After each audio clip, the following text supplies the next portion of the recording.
From the CISO series, it's Cybersecurity Headlines. These are the cybersecurity headlines for Wednesday, January 28th, 2026. I'm Sarah Lane. U.S. Cyber Chief uploaded sensitive files into public ChatGPT. Politico sources say the U.S.'s acting cyber chief, Madhu Gaudamakala, uploaded contracting documents marked for official use only into a public version of ChatGPT last summer, triggering automated security alerts inside the Department of Homeland Security. The documents weren't classified, but the uploads prompted an internal review to determine whether sensitive government material had been exposed. Gaudamakala had received a special exception to use ChatGPT at a time when it was blocked for other DHS employees. DHS hasn't said what the review concluded. Vibe-coded Sicarii ransomware can't be decrypted. Security researchers at Halcyon and Checkpoint Research say a new ransomware strain called Sicarii is so poorly built that paying the ransom won't decrypt victims' data. The malware generates fresh RSA keys on each execution and discards the private key, leaving no viable recovery path. Sicarii surfaced as a ransomware-as-a-service offering and uses Hebrew symbols and language that Checkpoint believes may be machine-translated and a false flag identity. Researchers say the code likely involved AI tooling, and victims are urged not to pay. WhatsApp account feature combats spyware. WhatsApp introduced a strict account settings option that lets high-risk users lock down their accounts against sophisticated spyware attacks. The feature blocks attachments and media from non-contacts and joins protections like Apple's lockdown mode and Google's advanced protection.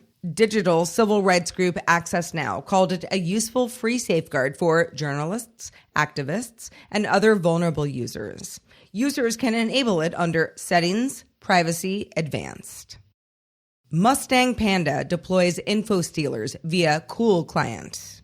Kaspersky researchers say China-linked Mustang Panda is running an updated Cool Client backdoor in espionage operations against government targets in Myanmar, Mongolia, Malaysia, Russia, and Pakistan. The new variant adds clipboard monitoring, browser credential theft across Chromium-based browsers, active window tracking, and expanded plugins for remote shell access, file, and service management.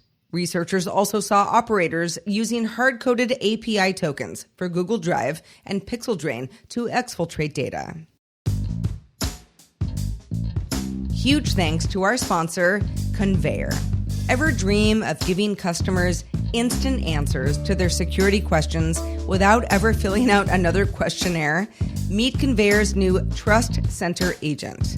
The agent lives in your Conveyor Trust Center and answers every customer question, surfaces documents, and even completes full questionnaires instantly so customers can finish their review and be on their way. Top tech companies like Atlassian, Zapier, and more are using Conveyor to automate away tedious work. Learn more at conveyor.com.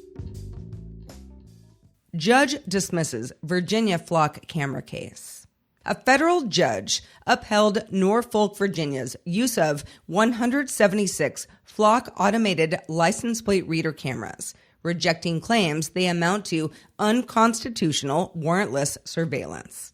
The court ruled the network is too sparse to reveal a whole picture of someone's movements, contrasting it with mobile phone tracking and aerial surveillance cases. The Institute for Justice, which brought the suit, plans to appeal as other cities end flock contracts over privacy concerns. WinRAR flaw still exploited. Google's threat intel unit says the WinRAR path traversal flaw is still being exploited by both state-backed and financially motivated groups for initial access. The bug lets attackers use alternate data streams to drop payloads, often into Windows Startup, via booby-trapped archives. Activity started in mid-2025 and involves Russia-aligned units, Turla, and China-linked actors, plus criminals pushing rats and stealers. Google notes a growing market for packaged WinRAR exploits. Telnet flaw exposes forgotten attack surface. threat actors are exploiting a decade-old authentication bypass in GNU and NetUtil's Telnet-D server that CISA just added to its Kev list. The bug lets attackers log in as root using a simple argument injection. And NetUtils fixed it in version 2.8, but hundreds of thousands of exposed Telnet instances are still online, particularly in legacy IoT and OT equipment. Data from Forescout shows Telnet usage is rising across industries while SSH declines. Researchers say patches may take years due to supply chain dependencies and advise eliminating or isolating Telnet services. Fortinet blocks exploited zero-day. Fortinet confirmed a new FortiCloud SSO authentication bypass zero-day that attackers use to create rogue admin accounts and pull firewall configs from fully patched FortiGate devices. The company disabled abused FortiCloud SSO accounts, then temporarily shut off SSO globally before restoring it with server-side blocks for vulnerable firmware while patches are developed. The flaw, which also affects other SAML SSO paths, lets attackers with a FortiCloud account authenticate to other customers' devices. Fortinet is telling admins to treat impacted systems as compromised.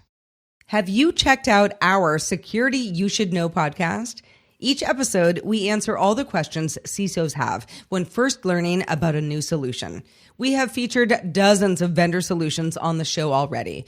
If you're in the market for a new security solution, head on over to CISOseries.com to check out some episodes. We've categorized them by product, so it's easy to find the information you need. If you have thoughts on the news from today or about our show in general, be sure to reach out to us. Feedback@CISOseries.com. We'd really love to hear from you. I am Sarah Lane reporting for the CISO Series. Thank you for listening, and we will talk to you tomorrow. Cybersecurity headlines are available every weekday. Head to CISOseries.com for the full stories behind the headlines.